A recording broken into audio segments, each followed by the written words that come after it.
Good morning mga mami. Naghuhugas na naman ako ng plato.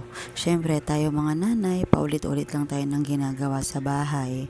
Para din tayo nagtatrabaho sa pabrika. Paulit-ulit lang din yung mga ginagawa natin. Maghuhugas ng plato, mag-aalaga ng mga anak. So, ganyan talaga yung gawain nating mga mami. Buti na lang talaga hindi rin iyakin yung anak ko at naiiwanan ko siya habang naglilinis ako ng bahay, naghuhugas ng bahay. Ayan, yan yung baby ko na 2 months pa lang, sobrang likot. At in fairness parang nanonood siya ng TV. Basta bukas ang TV, hayaan mo lang siya. Naiiwan ko na siya at nagagawa ko na yung mga gawaing bahay ko. Nakapagluto na rin ako dito. Tayong mga nanay talaga, no? Ang dami nating kamay. Kung tutusin, isa lang yung katawan natin, pero ang dami nating nagagawa sa bahay.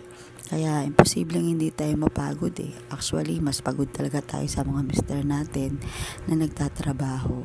Kaya, ayan, habang nagluluto, nakakanood ako dito. So, hanggang dito na lang muna po, mga mi.